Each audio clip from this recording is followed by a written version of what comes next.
Good evening, friends and family all around the world. Let's get started. So today the NFL came out with a new policy, and a lot of people are up in arms saying that it's unconstitutional. Well, I'm here to say no, it is in no way unconstitutional. It is very much constitutional. If you haven't heard, today basically Roger Goodell, he announced that there was going to be this new policy, and so Goodell, sorry, that's the wrong picture. That's Adolf Hitler. That's him. There we go.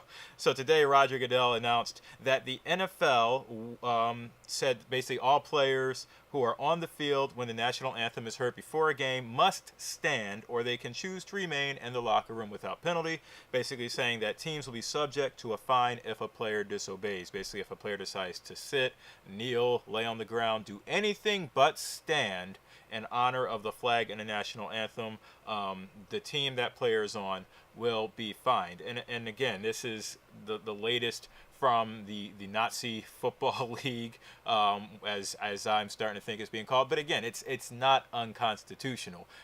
If many of you don't know yet, this is Colin Kaepernick.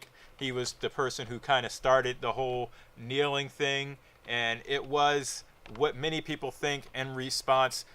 He wanted to disrespect the flag. He wanted to disrespect our great service women. He wanted to disrespect America. And I can't have that happening in my country. I will not have some black man disrespect my wartime heroes that I don't even know of.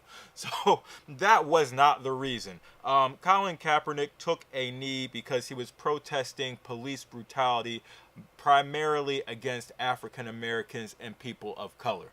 He was protesting police brutality, and somehow this all got completely blown out of proportion by this idiot in chief, this asshat of a commander of this nation, who during his campaign decided to just blow this out of proportion.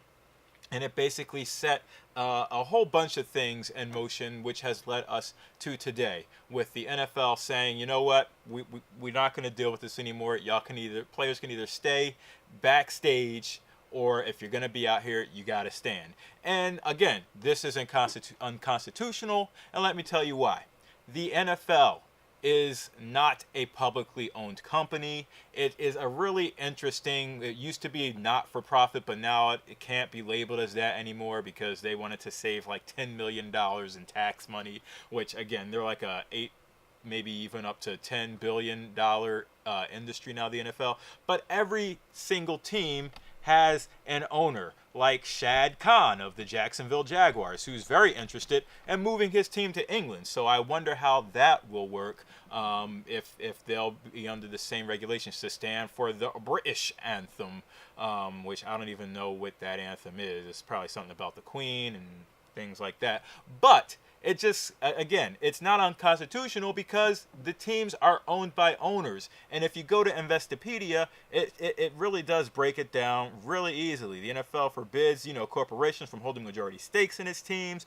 The owners are the ones that own it. The owners are the ones that vote in Commissioner Goodell. The owners are the ones that are pretty much telling Goodell what to do in the first place. So it's the owners of the teams that are doing this. And it's like if I own my own company and I have employees, and I tell them that when you come into this building, you will say the national anthem and you will stand up.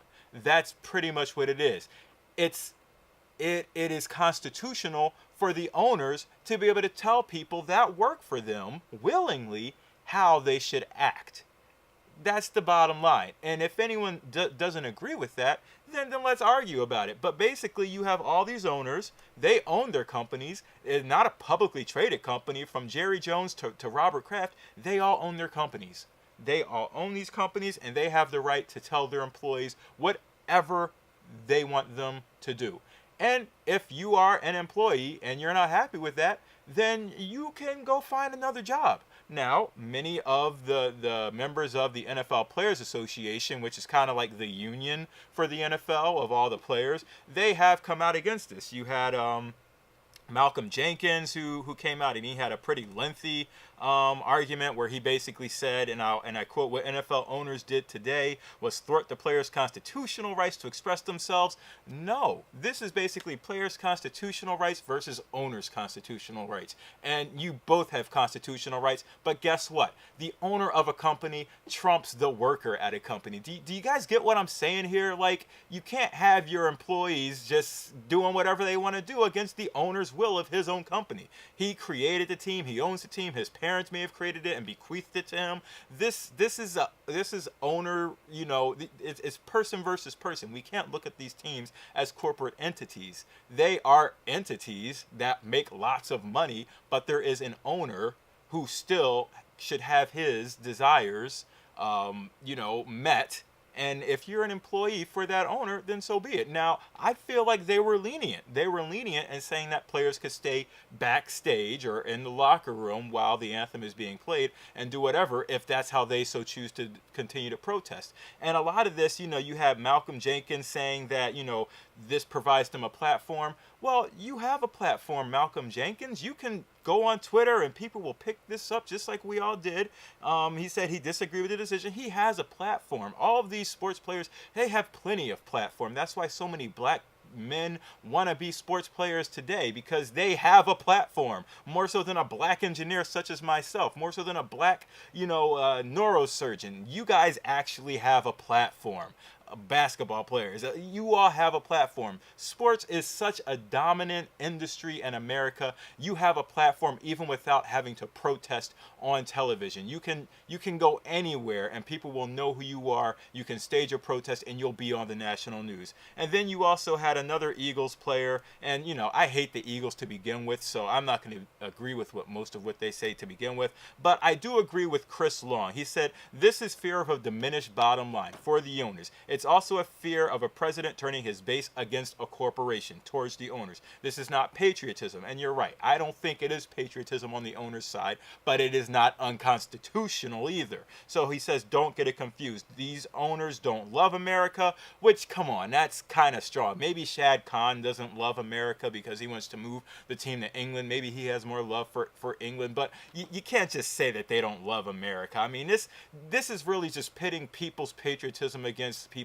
patriotism, which I don't like. This is a division that we don't need, Chris Long, so don't even say that. And then he says, so these owners don't love America more than the players demonstrating and taking real action to improve it.